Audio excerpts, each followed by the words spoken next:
Leemos, compartimos la palabra de Dios y luego oramos. Dice así la palabra del Señor: Él pagará a cada uno conforme a sus obras. A los que por la perseverancia en hacer el bien buscan gloria, honor e inmortalidad, vida eterna.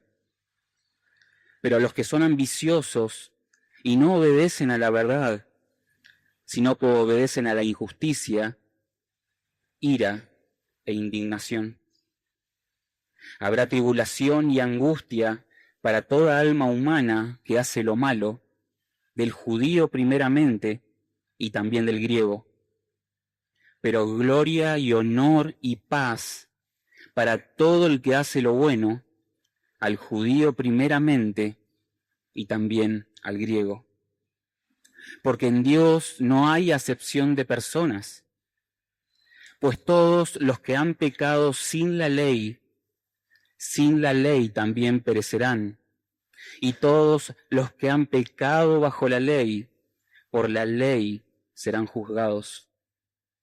Porque no son los oidores de la ley los justos ante Dios, sino los que cumplen la ley. Esos serán justificados.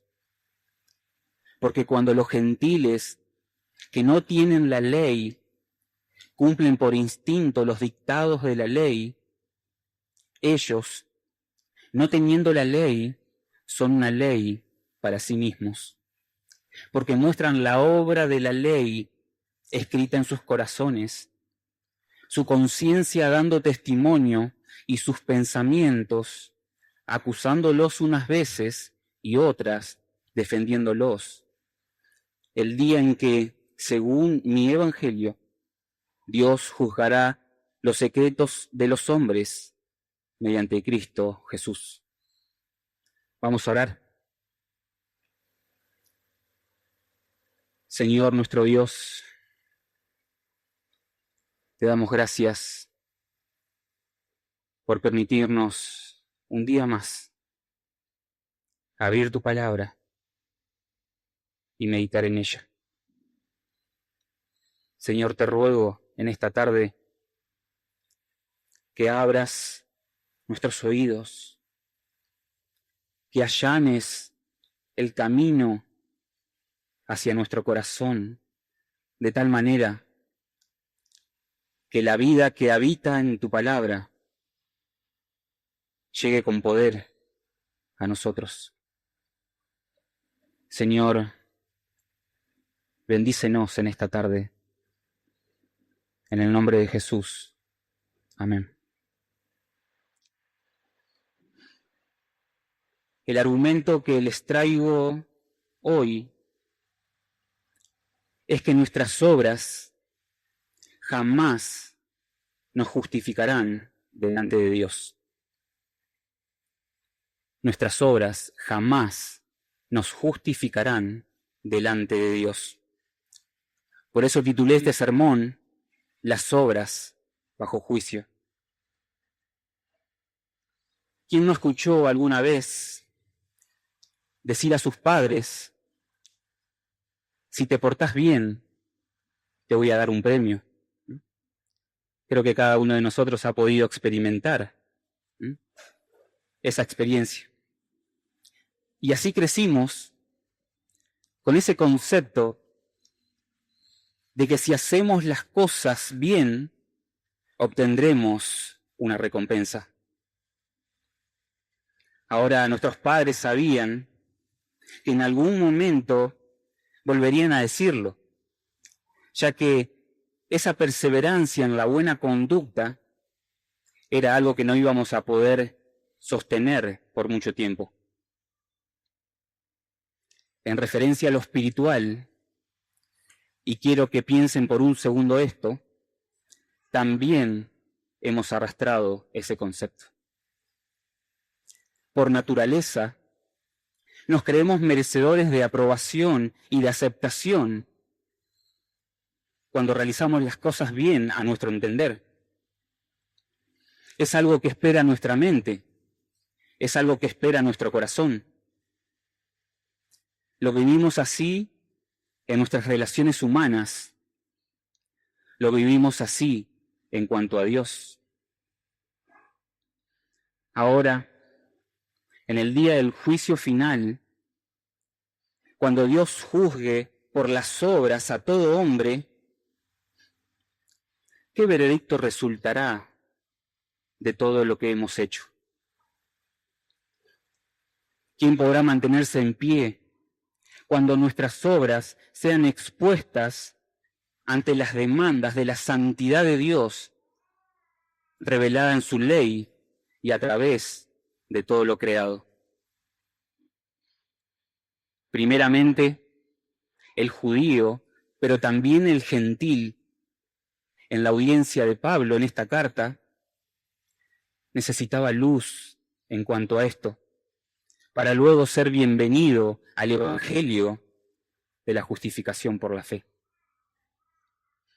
Creo que en tu mente ya debes estar elaborando esa respuesta, en la cual pensás si tus obras podrían llegar a justificarte delante de Dios.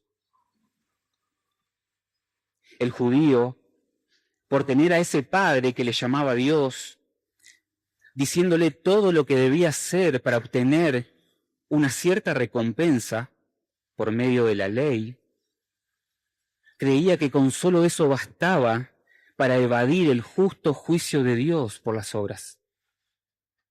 Que el juicio era solo algo que le esperaba a los gentiles. El tener la ley escrita y responder hacia ella en cierta manera hacía que veía sus obras como un medio que lo justificaba delante de Dios. Es como si al tener escrita la ley de Dios en sus manos, ellos tenían en el GPS la dirección que los llevaba al cielo. Entre paréntesis, ¿cuántas veces, por el simple hecho de escuchar sana doctrina, cuántas veces por el simple hecho de leer la Biblia y tenerla a nuestro alcance,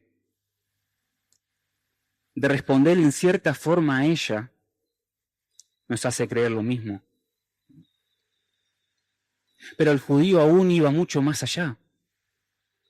Consideraba al gentil como aquel hijo huérfano que ni siquiera sabe lo que tenía que hacer, por lo cual su condenación era algo sumamente eminente, a no ser que se circuncide y comience a vivir en obediencia a la ley de Dios, es decir, que se haga uno como ellos. Luego de escuchar el veredicto de Dios ante la rebeldía del hombre a su verdad, el judío, considerándose el verdadero pueblo de Dios, estando en una relación de pacto y obteniendo la ley en sus manos, fácilmente podía caer en dos grandes errores ante el Evangelio. En primer lugar, la jactancia de su prioridad para salvación. En segundo lugar, la absolución del juicio divino en cuanto a sus obras. Pablo, bajo el gran propósito de subsanar las diferencias teológicas, sociales entre judíos y gentiles, a la luz del Evangelio, mostrará el alcance del juicio divino conforme a las obras de todos los hombres, y esto sin distinción alguna. No perdamos de vista que Pablo pretende mostrar en esta sección de la carta que todos los hombres están bajo el justo juicio de Dios, ya sea por su injusticia que restringe la verdad de Dios, ya sea por su moralismo, como pudimos ver el domingo pasado, o en este caso, ya sea por sus obras. En el texto que vamos a ver, se abre el telón y la escena del justo juicio de Dios es revelada. El criterio a juzgar, las obras de los hombres. El estándar, su perfecta verdad revelada. ¿Mm? Dos puntos que me gustaría que hoy podamos considerar. En primer lugar, en el día del juicio, Dios pagará a cada uno conforme a sus obras. Eso lo vamos a ver en los versículos del 6 al 10. Y en segundo lugar, en el día del juicio, Dios no hará acepción de personas. Versículos del 11 al 16. Luego mencionar que en el juicio divino se pagará a cada uno de acuerdo a sus obras, automáticamente Pablo nos revela a los únicos dos posibles resultados, dos posibles destinos en tal juicio. Nos dice vida eterna a los que perseveran en hacer el bien, buscando gloria, honor e inmortalidad, por un lado; por el otro lado, ira e indignación a los que obedecen a la injusticia. Luego expande un poquito más esta idea, pero a la inversa. Nos dice que habrá tribulación y angustia para toda alma humana que hace lo malo. Gloria y honor y paz para todo el que hace lo bueno.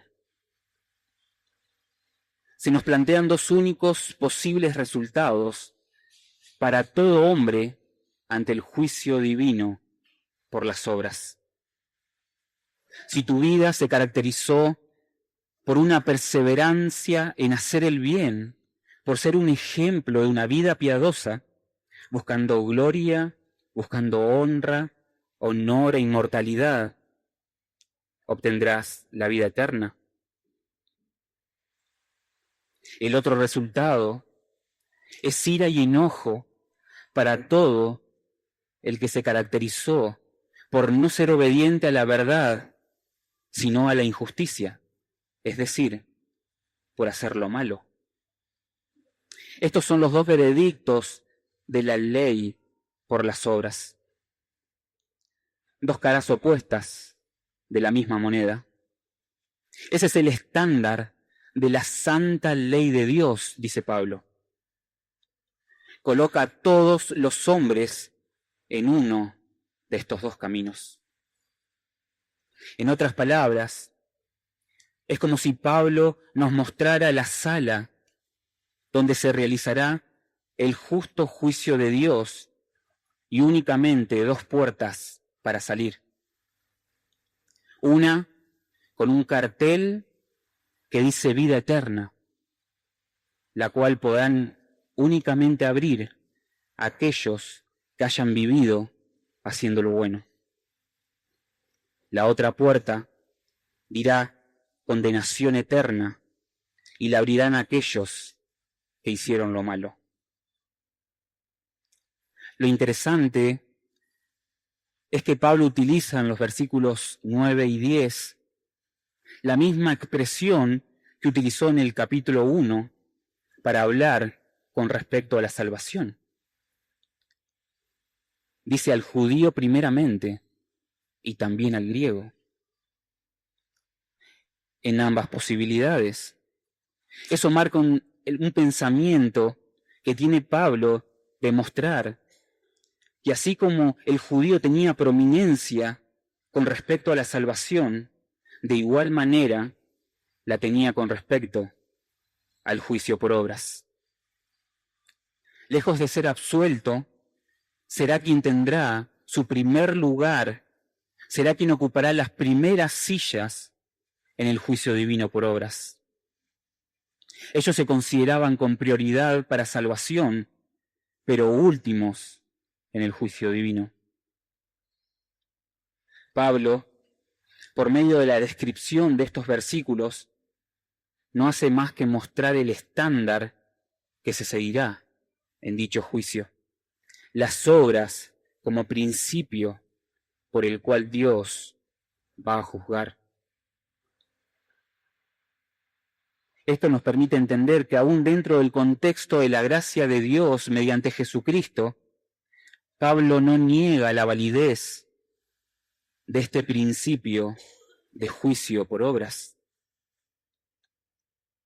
A su vez, no menciona la opción positiva que vemos en los versículos 7 y 10 como un camino viable por el cual aquellos que lo consigan podrán obtener vida eterna. Muchos suelen leer así este pasaje. Dicen, bueno, si soy una persona que busca constantemente hacer el bien, puedo, de alguna manera, alcanzar la vida eterna. Y quisiera que en nuestras mentes no perdamos de vista el concepto del moralismo que se viene arrastrando. Creerse algo que uno no es. Pero más bien, Pablo lo que pretende mostrar en este texto es que nadie, absolutamente nadie, cumple con los requisitos necesarios para que eso se haga realidad, para obtener esa recompensa que en teoría resuena en la ley de Dios. Más adelante dirá, no hay quien haga lo bueno, no hay ni siquiera uno.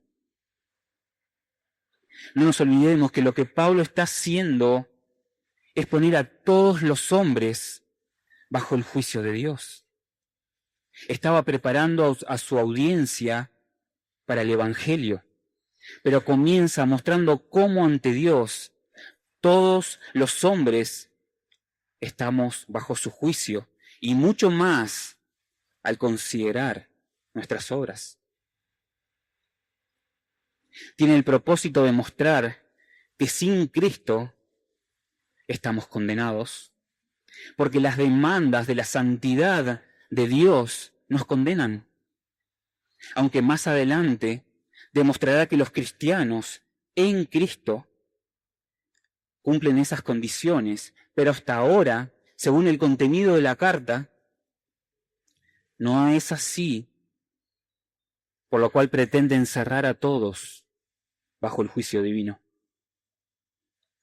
Pensemos que el foco es en las obras como medio para salvación o para condenación en este texto. En otras palabras, dice un comentarista, Pablo está exponiendo las condiciones bíblicas para conseguir, aparte de Cristo, la vida eterna.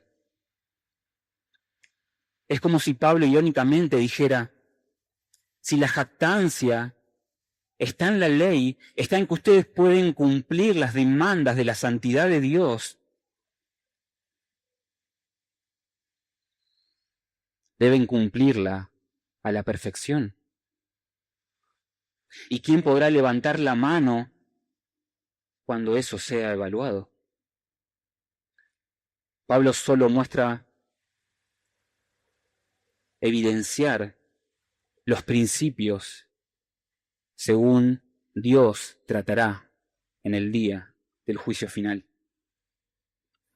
Y Pablo no contradice su teología, sino que plantea el estándar con el cual se juzgará en el día del juicio.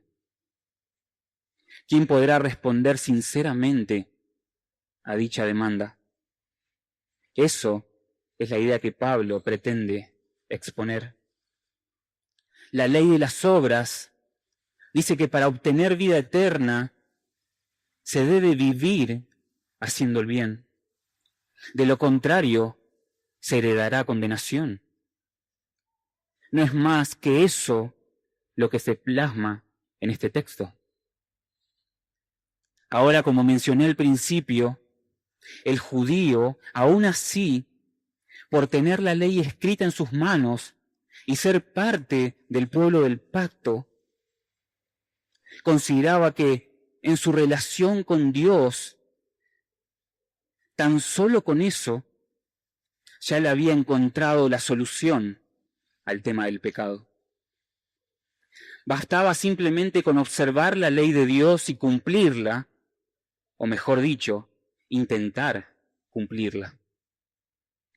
Eso lo posicionaba en un lugar diferente al resto de los hombres,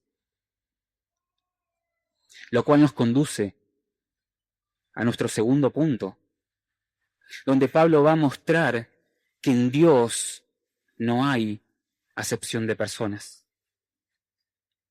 En este juicio por obras, todos serán juzgados con la misma vara. La revelación del conocimiento de Dios y sus demandas, según cada uno la haya adquirido. Y esto disipa el pensamiento judío de que por tener la ley escrita, a diferencia del resto, podía ocupar un lugar de privilegio ante el juicio de Dios. Pablo les muestra en estos versículos siguientes que cada uno será juzgado por su pecado en su estado, sea bajo la ley siendo judío o sin ley siendo gentil, aunque va a mostrar que tampoco es así para los gentiles. El juicio hacia cada ser humano por el pecado será bajo el contexto en el que se encuentre. No habría ninguna diferencia para el pueblo judío. De hecho, si observamos bien el texto, en el versículo 12, vemos como común denominador la frase, todos han pecado. Es decir, sea cual sea la circunstancia, la realidad es que todos los hombres han pecado y merecen juicio. En relación a qué sea ese juicio, no cambia la cuestión, no cambia el veredicto delante de Dios. Es así que cierra el versículo 13 diciendo que no son los oidores de la ley los justos ante Dios, sino los que cumplen la ley, esos serán justificados.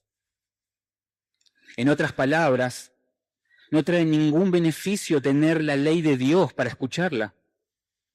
La diferencia la hace el que la cumple. Y acá es donde Pablo expresa por primera vez en su carta el término justificación. Siguiendo la línea de la idea previa, Pablo trata de mostrar que con respecto a la ley divina, bajo la lupa de las obras, la única diferencia en los hombres será sobre aquellos que cumplan de manera completa y perfecta la ley de Dios. Porque es así que serán justificados. El término justificados significa declarado justo o inocente. En resumen, lo que hace la diferencia, dice Pablo, según la ley, es cumplir la ley, no escucharla. Entonces, al leer estas palabras, queda la pregunta resonando de igual manera que en el punto anterior. ¿Quién puede cumplirla y así ser justificado delante de Dios? Pero aún queda algo más. El judío podía pensar que, de igual manera, ellos tenían la ley escrita de Dios a su alcance y que ya esto marcaba una cierta diferencia con aquellos que estaban sin ley. El argumento comienza diciendo que cuando los gentiles que no tienen la ley escrita, es decir, que en cierta manera ignoran por medio del mandamiento las demandas de Dios hacia el hombre, cuando en ese estado cumplen por instinto, algunas versiones dicen cumplen por naturaleza, los dictados de la ley, es decir, sus demandas, se convierten, dice Pablo, en ley para sí mismos. Porque por medio de su conducta muestran las obras de la ley escritas en sus corazones, su conciencia dando testimonio y sus pensamientos, algunas veces acusándolos y otras defendiéndolos. Quisiera explicar un poco este concepto a través de un ejemplo. El judío leía en la ley de Dios el mandamiento, por ejemplo, no matarás. Y por ende, por obediencia a ese mandato, no mataba. La demanda de la ley era no matar, y eso era algo conocido por ellos. Ahora, por naturaleza, el gentil, sin tener la ley, sabía que matar no podía ser algo bueno. Por ende, no mataba, de igual manera que el judío. ¿Qué quiero decir con esto? Es decir, que las obras de la ley, de una o de otra forma, era expresada en ambos, tanto en el judío como en el gentil. Pablo con esto intenta mostrar el error de creer que el gentil estaba sin ley. Porque como también hemos visto en el capítulo 1 de la carta, se menciona que aún dentro de ellos se hace evidente el conocimiento de Dios, respondiendo por instinto hacia lo bueno o hacia lo malo. A veces sus pensamientos los acusarán, dice Pablo, y otras veces los defenderán. Pero no vivirán como sin ley, porque las obras de la ley serán reflejadas en sus vidas. Por tal motivo, el judío no podía considerarse privilegiado ante Dios por tener la ley, porque todo hombre de una o de otra manera responde ante la revelación divina. De una o de otra manera, todo hombre responde ante la revelación divina, sea teniéndola por escrito o en su interior, dando testimonio en su conciencia de sus demandas. Las obras de la ley, tanto en uno como en el otro, serían juzgadas en el día del juicio. Dios pagaría a cada uno conforme a sus obras, sin distinción alguna. Vemos a todos los hombres colocados por igual ante el justo juicio de Dios. Todos juzgados por sus obras hacia la santidad de la ley divina y sus demandas, sea como les fue revelado. Pablo termina diciendo que ese día, según su evangelio, Dios juzgará los secretos de los hombres mediante Cristo Jesús. Nada quedará oculto ante su presencia. Aún las intenciones más profundas del corazón serán reveladas. Cuanto más clara será la naturaleza de nuestras obras, cuanto más clara en aquel día será revelada la naturaleza de nuestras obras. Esto será juzgado aquel día, dice Pablo, por medio de Cristo Jesús. En otro lado, se nos dice que todos compadeceremos en el tribunal de Cristo. es Cristo Jesús, quien juzgará las obras de cada uno. Y la pregunta que surge a esta altura de la carta es quién podrá mantenerse en pie. Las obras de los hombres bajo juicio divino. Ellas jamás nos justificarán delante de Dios.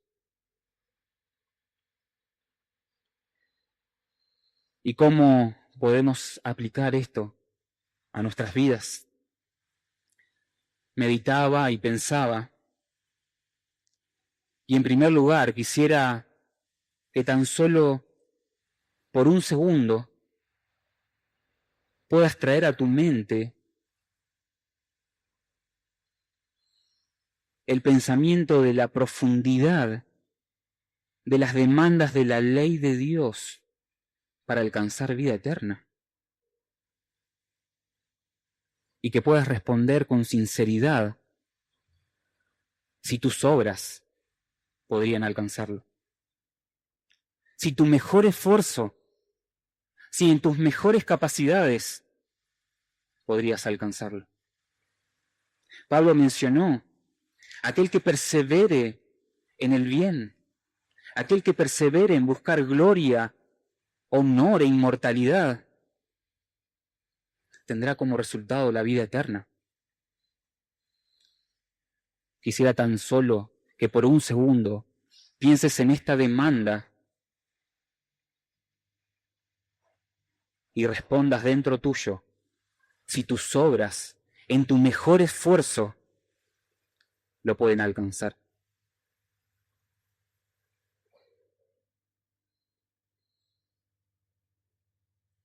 Lo digo porque muchas veces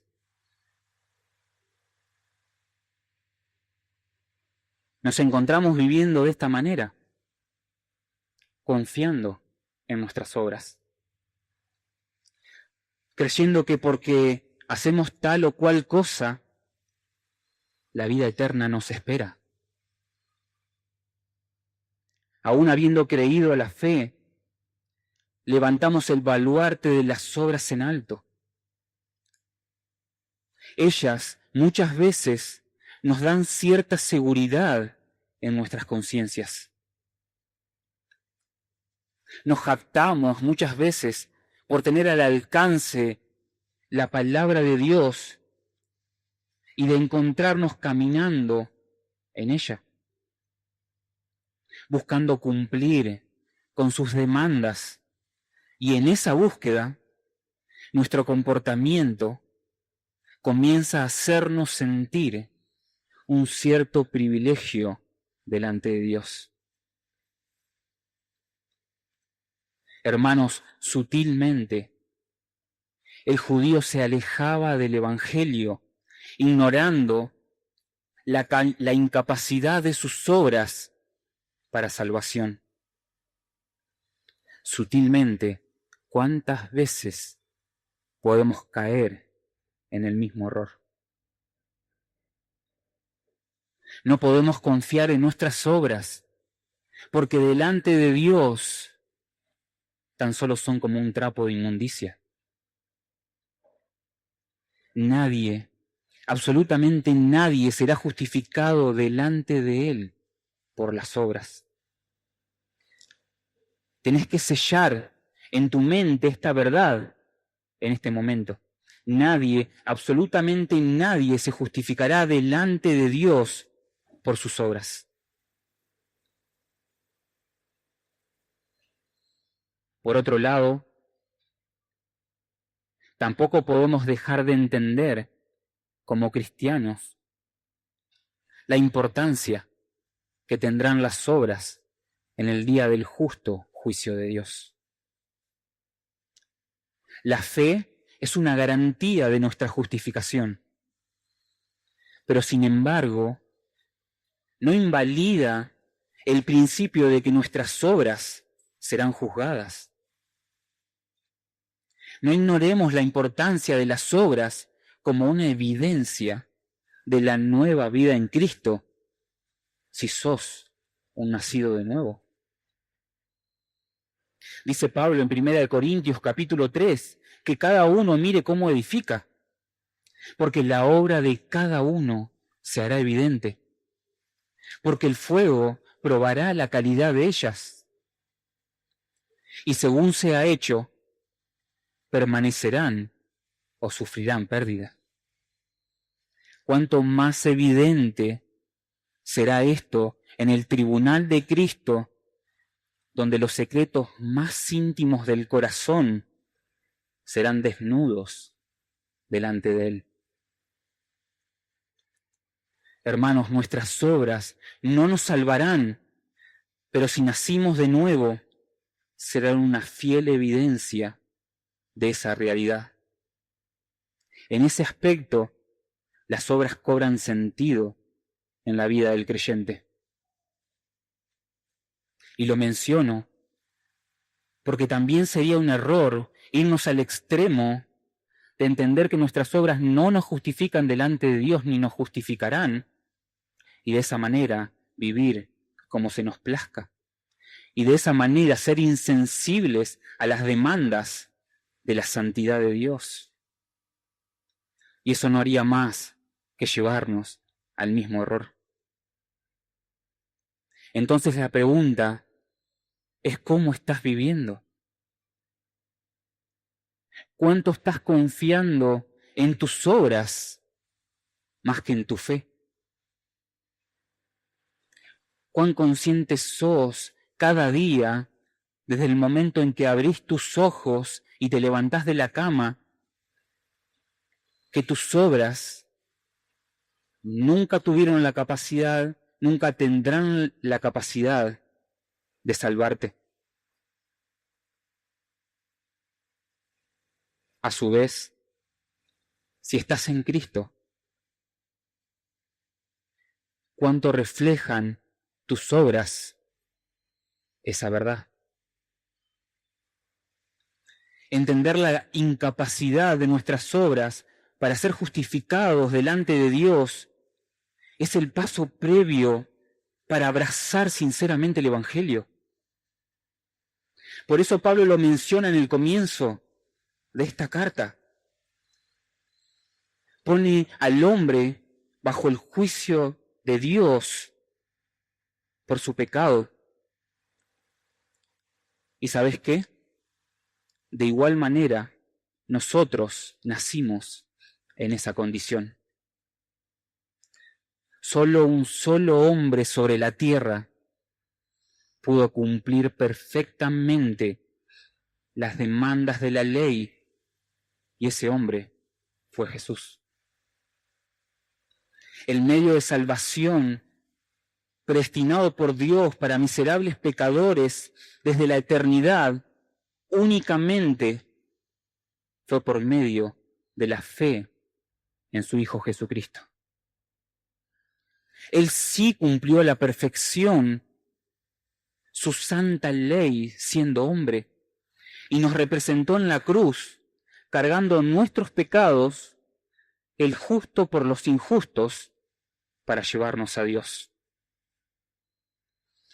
Mediante su sacrificio es que podemos descansar del juicio de Dios por nuestras obras.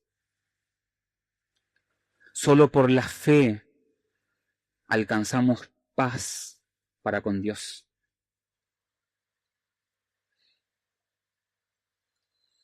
¿Vivís tu vida arraigándola a la fe en Jesús o en tus obras? Si confías en tus obras, ya sos conocedor de cuál será tu recompensa. Ahora, si estás en Cristo, puedes descansar en paz en tu alma. Pero si estás sin Cristo, déjame decirte que seguís atado al juicio por obras, y por ende solo te espera un solo camino, que es ira y enojo, que es condenación eterna. Solo arrepintiéndote de tu terquedad y de tu corazón no arrepentido, es que hallarás descanso para tu alma en el presente y también en el futuro. Corre a los pies de Jesús y deposita absolutamente toda tu fe en Él. No seas como aquel hijo que cree que si se porta bien va a obtener un premio. En cambio, el Evangelio te llama a creer únicamente en Jesús. No hay otra esperanza de justificación, porque jamás nuestras obras nos justificarán delante de Dios.